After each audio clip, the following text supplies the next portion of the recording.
నమస్కారం. 2019 సార్వత్రిక ఎన్నికల అనంతరం తెలుగుదేశం పార్టీ తెలుగుదేశం పార్టీ హిస్టరీలో 1982లో తెలుగుదేశం పార్టీ ఏర్పాటైతే నాటి నుంచి ఎన్నడూ లేనటువంటి విధంగా ఫలితాలు రావడం జరిగింది. ఆ ఫలితాలను చూసి తెలుగుదేశం పార్టీ ఆవిర్భావం నుంచి వివిధ పదవులు ఆ పార్టీలో ఉంటూ ఎమ్మెల్యేలుగా, ఎంపీలుగా, మంత్రులుగా కొనసాగినటువంటి వ్యక్తులు సైతం, ఒక శక్తులుగా, వ్యవస్థలుగా ఉన్నటువంటి వ్యక్తులు సైతం ఆ ఫలితాల తర్వాత కెమెరాల ముందుకు వచ్చి మాట్లాడడానికి కానీ, అధికార పార్టీ యొక్క విజయాన్ని చూసి ఇంటికే పరిమితమైన వాళ్ళు ఎంతరో. అయితే ఆ ఫలితాల తర్వాత రోజుల వ్యవధిలో తేరుకొని ఆ తెలుగుదేశం పార్టీ కోసం, మళ్ళీ ఆ పార్టీ క్యాడర్ కోసం గెలవెప్పినటువంటి కొద్దిమంది వ్యక్తులు ఉన్నారు. అందులో ఒకరినే ఈరోజు మీకు పరిచయం చేయబోతున్నాను. వారి పేరు యాష్ బొడ్లూరి. అన్న నమస్తే. నమస్కారం. నేను ఇందాక ఇంట్రోలో చెప్పినట్టు 19 ఎన్నికల తర్వాత మంత్రులుగా చేసిన వాళ్ళు, ఎమ్మెల్యేలుగా, ఎంపీలుగా, లేకపోతే ఒక జిల్లాను శాసించినటువంటి వ్యక్తులు సైతం ఏదైతే 23 సీట్లకే పరిమితమైంది తెలుగుదేశం, బయటికి రాలేకపోయారు. దాడులు అయితే అంటే కనీసం మాట్లాడడానికి కూడా ధైర్యం చేయలేకపోయారు. ప్రెస్ మీట్ పెట్టేసి 40 ఏళ్ళ సుదీర్ఘ రాజకీయ అనుభవం ఉన్నట్టు ఇంకా పేర్లు ఎందుకు, జిల్లాకు అట్లా ఒక 4-5 ఉన్నారు. పార్టీలో పెద్ద ఎత్తున పదవులు, పైసలు సంపాదించుకున్నారు. మీకు ఏం చేసిందని చెప్పేసి తెలుగుదేశం కోసం అంత పెద్ద ఎత్తున బయటికి రావడం, ప్రభుత్వం మీద అంత పెద్ద ఎత్తున విరుచుకుపడడం? అంటే ఆంధ్రప్రదేశ్ రాష్ట్రంలో ఒక ఉగ్రవాది పరిపాలన కొలిపింది అనే విధంగా జగన్మోహన్ రెడ్డి అధికారం స్వీకరించగానే ప్రతిపక్షాల మీద, ప్రజల మీద దాడులు చేయటం, ప్రజల్ని చంపేయటం, ఈ రకమైన వ్యవహార శైలి చూసిన తర్వాత ఆంధ్రప్రదేశ్ రాష్ట్రంలో ప్రజలందరూ భయపడ్డారు. ప్రతిపక్ష నాయకులు కూడా కొంతమంది భయపడ్డ విషయం వాస్తవమే.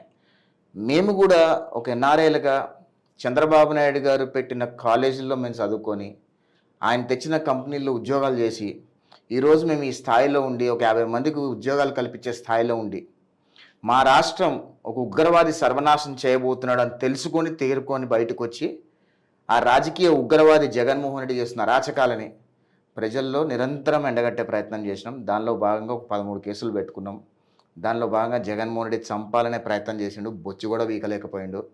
ఇవన్నీ చెప్పాలంటే మా రాష్ట్రం కోసం, నేను పుట్టిన గడ్డ కోసం ఏదో ఒకటి చెయ్యాలి, ఆ తాపత్రయం ఒకటి. చంద్రబాబు నాయుడు గారికి, మాకెంతో చేసిన చంద్రబాబు నాయుడు గారికి ఎంతో కొంత తిరిగి ఇవ్వాలి అనే కష్టాలు ఉన్నప్పుడనే ఒక అభిప్రాయం మేరకు, చంద్రబాబు నాయుడు గారు పిలుపు మేరకు మేమందరం ఎన్ఆర్ఐలుగా పనిచేయడం జరిగింది. మొన్న ఓటింగ్లో కూడా మీరు చూసారు, దాదాపు 1,00,000 మంది పైగా ఎన్ఆర్ఐలు ఆంధ్రప్రదేశ్ రాష్ట్రానికి వచ్చి ఓట్లు వేసిరంటే జగన్మోహన్ రెడ్డి పతనం ఏ రేంజ్లో ఉండబోతుందో జగన్మోహన్ రెడ్డి క్యాడర్కి స్పష్టంగా అర్థమైంది. ఇవన్నీ మీ మేకపోతు గాంభీర్యాలు అని చెప్పేసి ఇప్పుడు ఏదైతే అధికార పార్టీ ఉందో వాళ్ళు చెప్పుకొస్తున్నారు. సరే, రాజకీయ అంశం మాట్లాడే ముందుగా నా మీద ఒక చిన్న కుటుంబాన్ని ఉన్నా, అసలు కుటుంబ నేపథ్యం ఏంటి, మీరు ఎప్పుడు ఇక్కడి నుంచి వెళ్ళిపోయారు, అయినా ఎందుకని చెప్పేసి ఇక్కడ రాజకీయాల మీద ఫాలో అవుతున్నారంటే ఎందుకు కుటుంబ నేపథ్యం? అంటే మాది రాజకీయ కుటుంబమే, కానీ ఎప్పుడు ప్రత్యక్ష రాజకీయాలు లేరు. మా తాతగారు ఎన్టీ రామారావు గారితో చాలా క్లోజ్ అసోసియేషన్ ఉంది. అదేవిధంగా మా నాన్నగారు పార్టీలకి ఫండింగ్ చేయడం కానీ, మేము మా టోటల్ బిజినెస్ బ్యాక్గ్రౌండ్ ఫ్యామిలీ మాది. మా ఫ్యామిలీలో మా ఫాదర్, మా గ్రాండ్ ఫాదర్ ఎప్పుడు కూడా రాజకీయాల్లో లేరు, బిజినెస్లోనే ఉన్నారు. ఎప్పుడైతే పార్టీకి అవసరం ఉందో అప్పుడు డబ్బులు ఇవ్వటము, అది తప్పితే ఏం చేసేవాళ్ళం కాదు. కానీ నేను ఇంటర్మీడియట్లో ఉన్నప్పుడు స్టూడెంట్ రాజకీయాల్లోకి రావటము, తద్వారా జేఎన్టీ యూనివర్సిటీ ఎలక్షన్స్లో వెళ్ళటము, తద్వారా ఈ రాజకీయాల్లోకి రావటము, ఇట్లా టీఎన్ఎస్ఎఫ్లో ఉండటము, రంగారెడ్డి జిల్లాకు ఉపాధ్యక్షులు పనిచేయటము, ఇవన్నీ తరతరాలు జరిగిపోయినాయి. దాని తర్వాత మేము మళ్ళీ అమెరికా వెళ్ళిపోయినాం, మా ఉద్యోగాల్లో కూడా అమెరికా వెళ్ళిపోయినాం. తెలుగుదేశం మీకు పర్సనల్గా ఇప్పుడు మీ కుటుంబం అంతా కూడా తెలుగుదేశంలో 80s నుంచి ఉంది, 82 పార్టీ ఫార్మేషన్ అప్పటి నుంచి మా తాతగారికి ఎన్టీ రామారావు గారికి ఉన్న అనుబంధం, తద్వారానే తెలుగుదేశం పార్టీలో కంటిన్యూ అవుతున్నాం మేము. మీకు ఎప్పటి నుంచి పర్సనల్గా?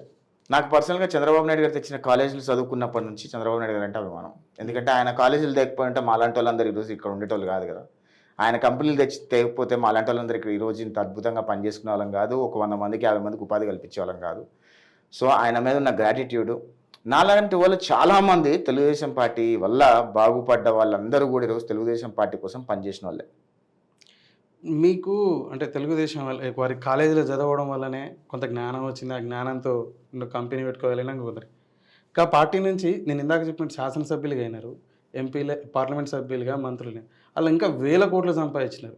వాళ్ళకి లేని గ్రాటిట్యూడ్ యాష్కి, ఈ యాష్ బొడ్లూరికి వైసీపీ నాయకులతో ఏవో కొన్ని తేడాలు ఉన్నాయి, అందుకని చెప్పేసి పర్సనల్ గర్జితో ఈ విధంగా అని చెప్పేసి.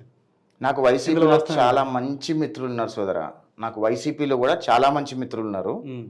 వైసీపీలో ఈ జగన్మోహన్ రెడ్డి పిల్ల సజ్జల పెద్ద సజ్జల గారి కేసులు పెట్టే ముందు 1 గంట ముందే నాకు చెప్తారు, అన్న నీ మీద కేసులు పెడుతున్నారు అని చెప్పి. అంటే వైసీపీలో ఎంత మంచి సోదరులు ఉన్నారో ఆలోచించు.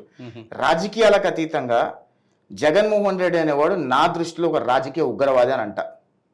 ఎందుకంటే తండ్రి అధికారం అడ్డు పెట్టుకుని 43,000 కోట్ల రూపాయలు ప్రజలను దొబ్బేసి 16 నెలలు జైలు చిప్పకూడు తినొచ్చి మళ్ళీ ఆ డబ్బులు ఖర్చు పెట్టి అధికారంలోకి వచ్చి ఈరోజు రాష్ట్రాన్ని సర్వనాశనం చేస్తూ రాష్ట్రం మీద 10,5 లక్షల కోట్ల రూపాయలు అప్పులు చేసి ఓన్లీ ఖజానా మీదనే మళ్ళీ సహజ వనరుల మీద దాదాపు 2.5 లక్షల కోట్ల రూపాయలు అప్పులు చేసిండు, దొబ్బేసిండు లిటల్గా చెప్పాలంటే. అంటే ఆంధ్రప్రదేశ్ రాష్ట్రంలో ముఖ్యమంత్రి పదవిని అడ్డుపెట్టుకొని జగన్మోహన్ రెడ్డి చేయని అరాచకం లేదు, చెయ్యని అవినీతి లేదు, కొల్లగొట్టని సహజ వనరులు లేవు. ఎర్రచంద్రం దగ్గర నుంచి, బాక్సైట్ దగ్గర నుంచి, టైటానియం దగ్గర నుంచి, థోరియం దగ్గర నుంచి, ఇసుక దగ్గర నుంచి, గ్రావెల్ వరకు అన్ని రకాలుగా, మైన్స్ దగ్గర నుంచి, పోర్ట్ల దగ్గర నుంచి అన్ని రకాలుగా ఎక్కడెక్కడైతే డబ్బులు కొల్లగొట్టగలుగుతారో అన్ని డబ్బులు కొల్లగొట్టింది జగన్మోహన్ రెడ్డి. నిన్న మొన్న చూస్తున్నాం, ఎన్జిటి దగ్గర నుంచి సుప్రీంకోర్టు దగ్గర నుంచి చెట్లు నరికేసినందుకు ఒక చెట్టు నరికేసినందుకు 400 చెట్లు నాటమని చెప్పారు. ఇంతకంటే దరిద్రపు ముఖ్యమంత్రి భారతదేశ చరిత్రలో ఉంటాడా?